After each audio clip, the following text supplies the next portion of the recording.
Hey, I'm Benjamin Gottlieb, and this is Joe Ruggiero Inspired. Guess what? We've got some really incredible episodes coming to you right now this week. This is a collection of Joe's favorites from the past couple of years, episodes he thinks will inspire you. Take a listen. Today I'll be talking to Ron Woodson, and I'd like to give you a little background into Ron because it's very interesting.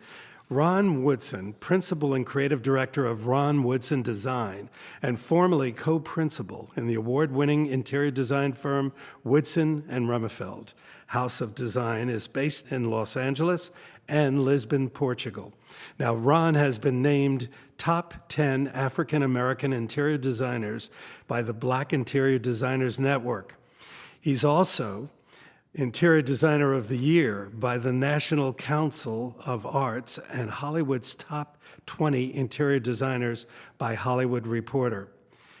Ron has been named to House Beautiful's Top 20 Designers, Metropolitan Homes Top 100 list, and Traditional Homes New, Trads, and Luxe Magazine's Design Gold list.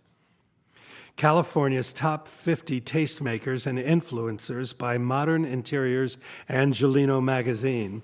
Ron is published author of design tome High Style by Chronicle Books, which was inducted to the list of Oprah's top design books. Wow. Ron is co-founder of Save Iconic Architecture, and a nonprofit organization based in Los Angeles dedicated to preserving noteworthy architecture. Like Richard Neutra or Robert Farquhar, the list goes on and on and on, and maybe he'll share with us his most recent adventure, which is the maintaining of Marilyn Monroe's personal home.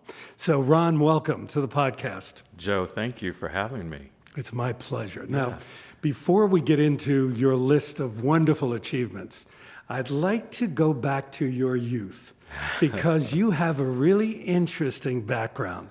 Your parents look like they just walked out of a fashion magazine.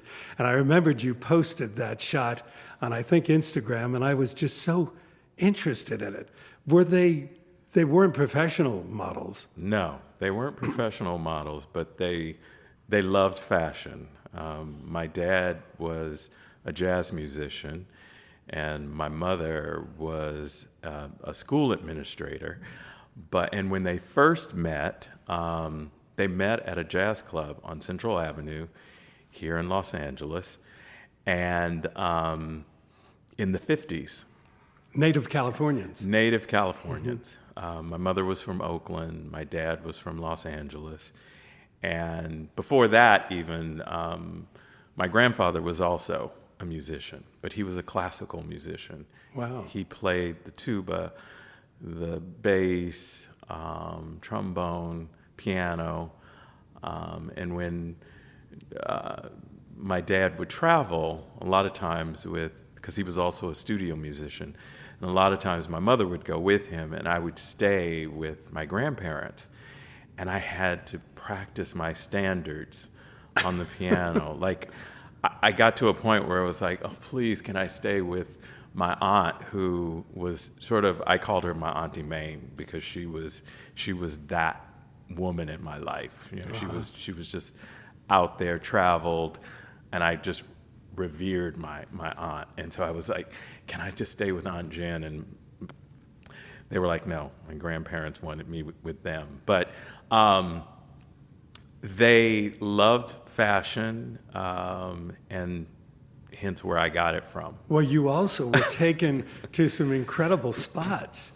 A very famous lady. Yes. I was very fortunate as a child. I had a very interesting childhood, unlike most children and unlike even most adults. They took me everywhere and exposed me to a way of life that I probably would have never, ever been able to experience. Now, what was the name of the famous lady that you used to run around her? Doris Duke. Doris Duke, Yes, of course. yes. And, I have a history with Doris Duke because we, at the time, went to Newport, Rhode Island. Right. And they wanted her to demolish all of the old fishermen cottages because everybody knows about the beautiful mansions in Newport. And she said, well, no, I won't do that. I'll restore them. and I will not sell them. I'll only lease them to those people who are interested, and I have to interview. And these little cottages were so beautifully restored with magnificent kitchens and all the details of a restoration. And I always thought to myself, isn't that a wonderful thing that she's done for the preservation of architecture? Right, right. And it's really great. Another little known fact about Doris Duke, when my mother was pregnant with me, she really liked my father. He was in a trio that performed at a lot of her parties. And she found out my mother was pregnant with me. And she told my father, she said, after your wife has the baby, let me know what you have. And because I want to do something, get something. And she had a Christian Dior christening suit made for me. Wow. I have no idea where it is now, but That's a collector's item. right, yeah, Yes. yeah. Well, you also have an interesting godfather. Yes, my godfather was Bobby Short, who was one of my dad's very best friends, and again, just this interesting childhood that I had. I was a really well-mannered kid. Isn't that wonderful? So was I. So they would take me everywhere. I would go on rehearsals with my dad, and I would just sit and watch. I didn't run around and Well, that's maybe make a where you were cause a ruckus. inspired. It was where I was inspired. I want to get Exactly. back to your design because I'm a big fan of the way you put things together, the way you put rooms together. You do a wonderful mix of things, colorful. I hate to use this word because it's overused, but eclectic. Right. And how did you get into doing design? Well, interesting enough, going back a little bit of history with my parents, again, because my father traveled so much, my mother and I, our thing was to rearrange the house all the time. So my dad would come home. He never knew what his house was going to look like when he came from, being on the road. And it was the same way with my bedroom. I would always rearrange my bedroom. But I never thought that it would be a career. It only became a career later in life, in my early 30s. Well, it's interesting because as an Italian son of an Italian immigrant, I can remember my parents not wanting me to move out of the house after I had come back from the Army and I had done graduate school and everything else. And I said, well, I'll move back, but I have got to rip my room down to the studs. And I want to begin from the beginning. And my parents were like, yeah, absolutely. And I did it absolutely to the T. Little did I know I was going to be married very shortly after that, so they spent all this money, and then I moved out. But I know exactly where you're coming from. Yeah. So they let me just run free. Well, now, how is the difference? Because now you have your business, is it 6 months in Portugal and 6 months in LA? It will be, we're still working that out, how the time frame is going to be. But Portugal came about because I love Europe.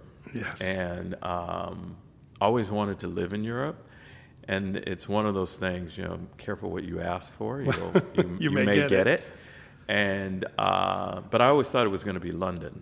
I always thought, okay, I always had an affinity for London, Savile Row and yes, all too. things, Georgian and again, going back to my design style, just that mix of history with what's sort of new and future forward. Right. I love that mix. And so some time had passed, and I decided, okay, now's the time to make this change. Yeah. And I'd been going to Portugal for over 20 years. But again, never thought I would live there. And I started going to Portugal in the 1960s to the Algarve. You were real Really? pioneer. Yeah. Well, yeah. I'm much older than you. Yeah. Not really. But Portugal has a mystique to it. And I can remember when my sister, who moved to California, they were working for IBM and they had an assignment in Brussels. And it was the era where you could go to 3 different cities at no extra charge. So I would go visit my girlfriend in London, and then I would go see her in Brussels, and then I would go down to Lisbon. And I just love travel. I Right. love travel. And you are friends with another angel in my life, and that is Robert Garcia. Yes. And Bob was very, very instrumental in helping me when we did The World of Design for HGTV. And he gave me several locations of friends of his. This is before he was living in Portugal. Right. But he really was so supportive and so helpful. And aren't these the kind of people that you meet along the way? And again, it's those types of people that have inspired me to do what I've done. I was just at Robert's house over the summer last year, and he gave us a tour of Lisbon that I had no idea even existed. Right. His house, as you can well imagine, is incredible. The gardens I are believe just beautiful. Yeah. And we have another friend in common, Ed. And Ed used to be the showroom manager at Ralph Pucci here in LA. And now Ed lives full-time in Lisbon as well. So that was another reason for my choosing Lisbon, because I have a whole community there And of great friends. It's very much like San Francisco. It's It built is. on 7 hills. 7 isn't hills, it? Yes. yes. And we're on one of the hills. Wonderful Yeah. seafood and the azulejos. The food and- is incredible. Just- And again, I think I may have chosen a different European destination had I been a little younger. But I like the slower pace of Lisbon and Portugal. And Lisbon is even a faster pace than other parts of Portugal. But I wanted to slow down a bit. Well, I'll never forget our visit to Sintra. Yes. Because I had not known of it, and it was on the itinerary for our World of Design production.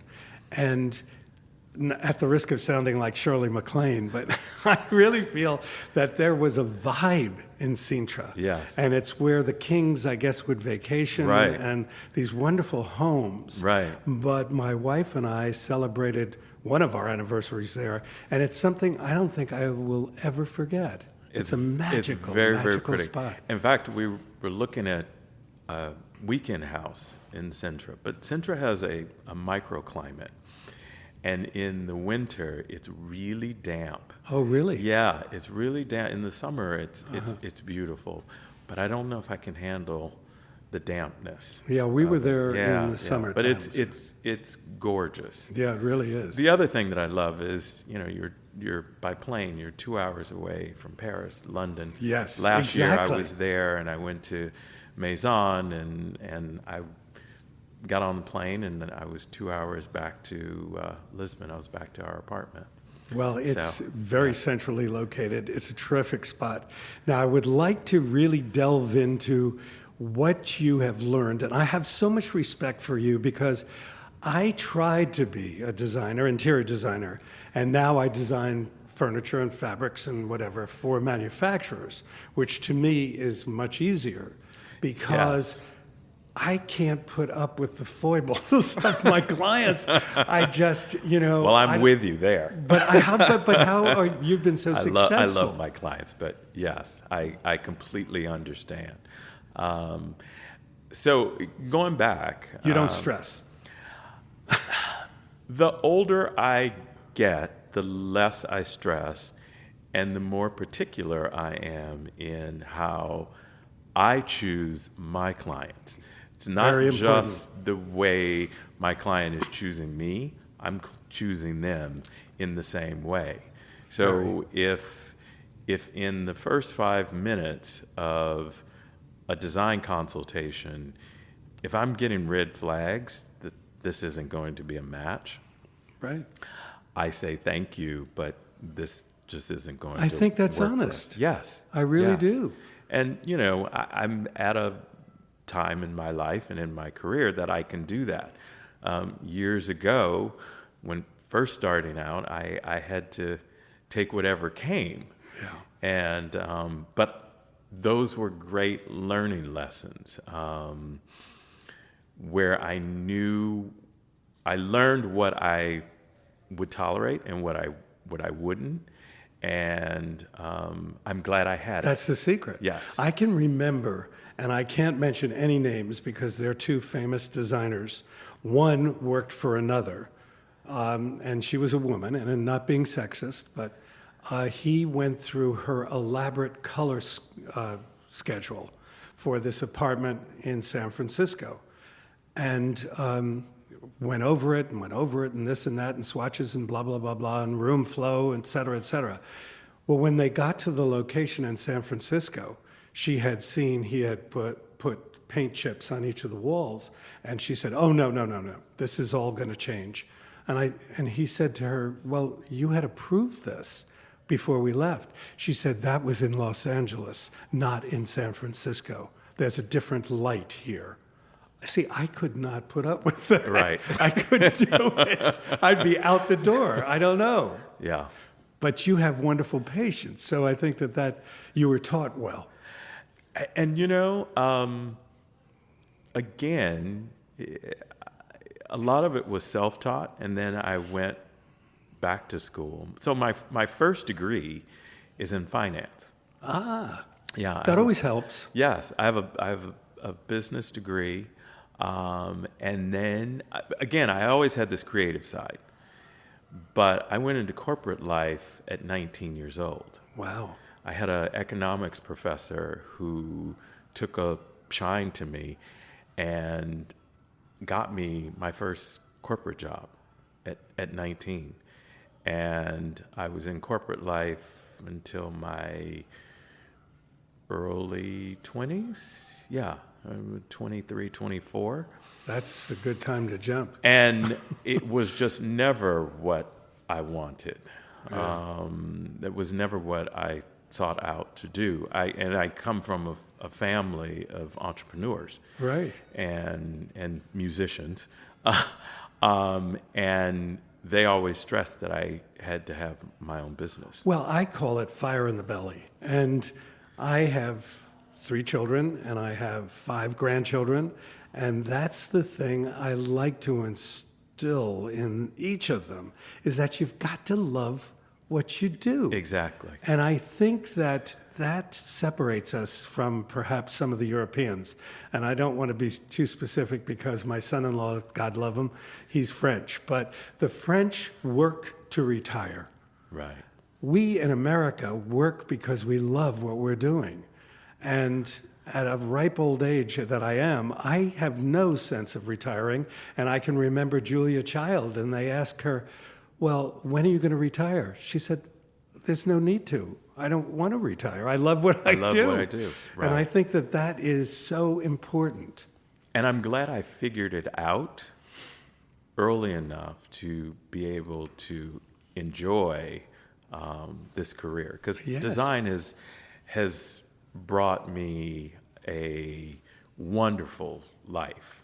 I mean, I've been Well, able you're good to at do I've had a fabulous time in design, and I've been in design for now a little over 30 years. Wow. And I've Newcomer. accomplished a lot in that 30 years. Well, I think it's, that old song about you got to know when to hold them and know when to fold them. Right. And I think the most important thing is that you knew when to increase it. And that's what I think is so beautiful about dealing in 2 different continents, Yes. in the subject and the career that you love. Right. And do the Portuguese Are they any different than we might be in terms of how they like to decorate their homes? Or? They are. So design, and I've learned this, and I'm not going to be the ugly American and Please and, don't. and to have it be my way or the highway. But what I've learned is the Portuguese design by committee. So design firms there, they'll design, a whole team will design for a particular project. So if it's a design studio, it's not just one or two of the principals. It's a whole committee that may design a project. And I'm still learning this. So, and this is interesting. But that's not the way that I design. No. So it literally is. It's my way. Well, or it's one or the vision. highway. It's Yes, one vision. it's my vision. And do you speak Portuguese?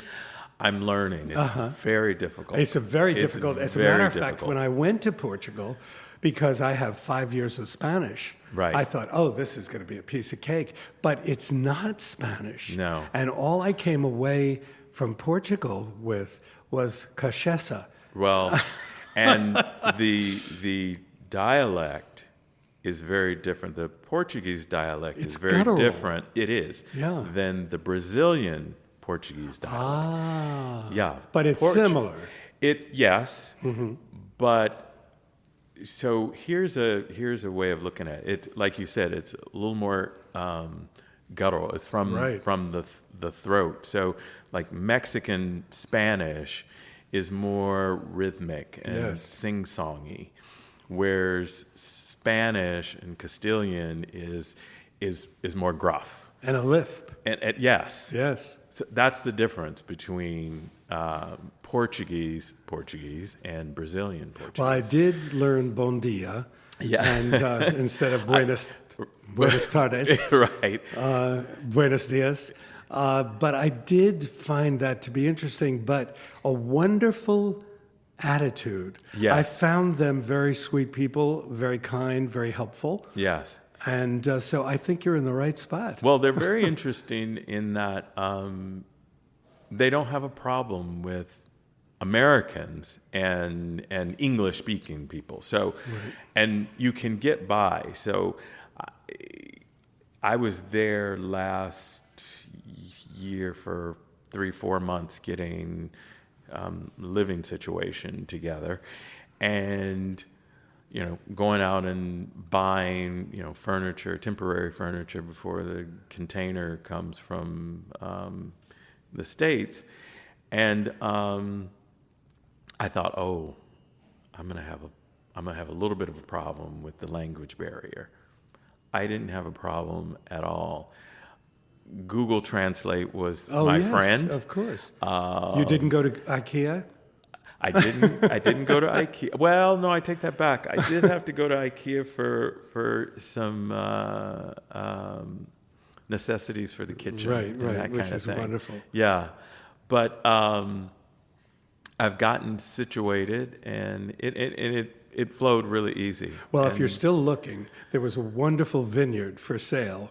It was in the Wall Street Journal this morning in Portugal, in the wine country. In and the I Douro? think it was 30 million. Oh, okay. I'll take 2. Right, exactly. Just in case you're still looking. But I think it's very interesting, and it's a wonderful spot. And I think that you're so adventuresome to try this, and I think it's going to be very successful. Well, for and you. it's I have friends and family who some thought I was absolutely out of my mind, and others have been extremely supportive. Well, my wife and I were born on the East Coast, raised our family in Connecticut, and when we moved to California, because at that time I got the job as editor-in-chief of Home, and my relatives thought that we had lost our minds. You'll be back, you'll return, and my wife and I are very, very happy. We like the vibes in spite of all the problems that are going on, but I think they're going on in many major cities. So, right. But I think your home is where your heart is. Right. And we're keeping a place here, and we'll still have strong ties Yeah, to of being course. here. And it's a plane right away. And your sister is still living My here. sister is still here. Yeah. She has open invitation to come. She's retired. She has open invitation to come to Portugal and stay as long as she wants. Well, where is design going? Where do you see it going? Well- Are they living smaller? Are they living larger? It depends upon where we're talking. Here in Los Angeles, they're still living larger. Yeah. In Portugal, I've worked on a small project already. So if you're in Lisbon itself, obviously apartments are a lot smaller than what we're typically used to here in LA even. But if you were coming from New York City, for example, it wouldn't be a real departure. Is there size-wise a flow going on? Are we still divided in terms of a formal dining room and a living room and then maybe a family room? Or is it flowing more? Well, because it's an old city, and a lot of the buildings have not been bastardized or messed with, thankfully. So you still have these common areas that, are centuries old. Right. And the apartment that we live in is an 18th century building, Wow.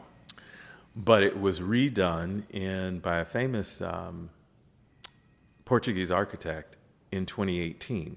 So the interiors are all completely new. Wow. I actually wanted I wanted an old building and an old interior. And I don't say that this is going to be the end all for me with this one. As a But- designer, it's never. Right. But I thought this is great to start out. And you may see it. I'm gonna design it in a really special way. Oh, good. I can't wait. Yeah. That sounds exciting. It's gonna be Well, the interesting. thing about designers, and I have a dear friend, I don't know if you know her, Mary Emmerling. She has lived in so many spots, and she does it because she needs a new challenge. And she Exactly. and the thing that's so wonderful about her is that when she sells something, they buy her furnishings down to the toothbrush and the toothpaste in the bathroom. I mean, anything that she has done. And I can remember when we sold our house in Encino, California, and a gal came through the house, and I was sitting in my office, and she said, "You live here?" I said, "Yeah." She said, "I'm buying it just the way it is. Don't touch anything." And of course, she made a list of all the things that we were bringing with us. Right. But it was so refreshing to see someone be excited about what you had done. Yes. Yeah, I've had that happen 3 times. Uh-huh. Well, Yes. that's testimony.